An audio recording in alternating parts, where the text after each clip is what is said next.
दोस्तों, भारतीय नौसेना की ताकत लगातार बढ़ती जा रही है और अब बहुत जल्द नौसेना को मिलने जा रहा है एक और ऐसा युद्धपोत जो दुश्मनों के लिए बड़ी चिंता का कारण बन सकता है। और इस युद्धपोत का नाम है INS दुनागिरी। यह सिर्फ एक नया जहाज नहीं है, बल्कि भारत की बढ़ती समुद्री शक्ति, स्वदेशी तकनीक और आत्मनिर्भर रक्षा क्षमता का एक शानदार उदाहरण है। दोस्तों, आज हम बात करेंगे उस युद्धपोत की जिसे कई विशेषज्ञ समुद्र में तैरता हुआ किला भी कह रहे हैं। यह जहाज भारतीय नौसेना की ताकत को कई गुना बढ़ाने वाला है और आने वाले वर्षों में हिंद महासागर में भारत की मौजूदगी को और मजबूत करेगा। दोस्तों, INS दुनागिरी को भारत के महत्वाकांक्षी प्रोजेक्ट 17A के तहत बनाया गया है। इस परियोजना का मकसद भारतीय नौसेना को ऐसे आधुनिक युद्धपोत देना है जो हर तरह की चुनौती का सामना कर सके। दुनागिरी इसी श्रृंखला का 5वां जहाज है और इसे कोलकाता के garden rich shipbuilders and engineers में तैयार किया गया है। इस जहाज का नाम भी अपने आप में एक गौरवशाली इतिहास रखता है।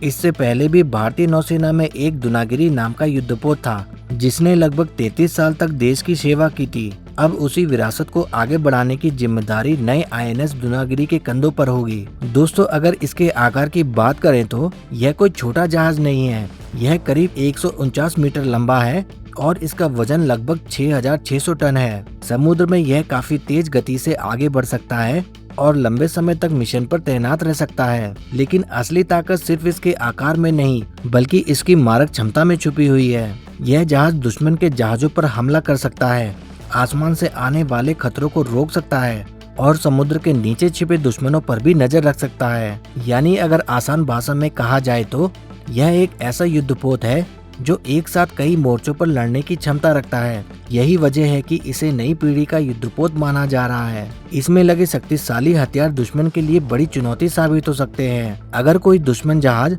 समुद्र में भारत की तरफ बढ़ता है तो यह उसे काफी दूर से ही निशाना बना सकता है। अगर आसमान से कोई खतरा आता है तो यह जहाज उसे भी रोकने की क्षमता रखता है और अगर समुद्र के नीचे कोई दुश्मन छिपा बैठा हो तो उसकी पहचान करके उसके खिलाफ कार्रवाई भी कर सकता है। यही नहीं, इस जहाज पर हेलीकॉप्टर भी तैनात किए जा सकते हैं। इससे इसकी निगरानी क्षमता और भी ज्यादा बढ़ जाती है। समुद्र के बड़े इलाकों पर नजर रखना, खोज और बचाव अभियान चलाना या फिर जरूरत पड़ने पर हमला करना, यह सब काम अधिक प्रभावी तरीके से किए जा सकते हैं। दोस्तों, इस युद्धपोत की सबसे खास बात इसकी डिजाइन मानी जा रही है। इसे इस तरह बनाया गया है कि दुश्मन की निगरानी व्यवस्था के लिए इसे पहचानना आसान ना हो।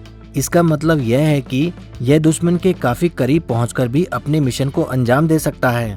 आज के समय में युद्ध केवल ताकत से नहीं, बल्कि समझदारी और तकनीक से भी जीते जाते हैं। यही वजह है कि दुनागिरी को आधुनिक जरूरतों को ध्यान में रखकर तैयार किया गया है। एक और गर्व की बात यह है कि इस जहाज में बड़ी मात्रा में स्वदेशी तकनीक का इस्तेमाल किया गया है। यानी भारत ने इसे अपनी क्षमता के दम पर तैयार किया है। भारत लगातार आत्मनिर्भर बनने की दिशा में आगे बढ़ रहा है और INS दुनागिरी उसी दिशा में उठाया गया एक मजबूत कदम माना जा रहा है। यह दिखाता है कि भारत अब केवल दूसरे देशों पर निर्भर रहने वाला देश नहीं रहा, बल्कि खुद आधुनिक सैन्य उपकरण तैयार करने की क्षमता रखता है। विशेषज्ञों का मानना है कि जैसे जैसे हिंद महासागर क्षेत्र में रणनीतिक महत्व बढ़ रहा है, वैसे वैसे भारत के लिए मजबूत नौसेना होना बेहद जरूरी है। ऐसे में INS दुनागिरी जैसे आधुनिक युद्धपोत भारतीय नौसेना को नई ताकत देंगे। अगर सब कुछ योजना के अनुसार रहा तो जल्द ही यह जहाज भारतीय नौसेना में आधिकारिक रूप से शामिल हो जाएगा।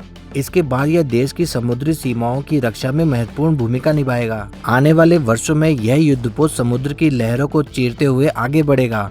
तब यह केवल एक जहाज नहीं होगा, बल्कि भारत की शक्ति, सम्मान और गौरव का प्रतीक बनकर दुनिया के सामने खड़ा होगा। दोस्तों, आप इस विषय पर अपनी क्या राय रखते हैं, हमें कमेंट में जरूर बताएं। अगर आपको हमारे द्वारा दी गई खबर पसंद आई हो तो प्लीज़ वीडियो को लाइक करें, शेयर करें और चैनल को सब्सक्राइब करना ना भूलें। जय हिंद, जय भारत।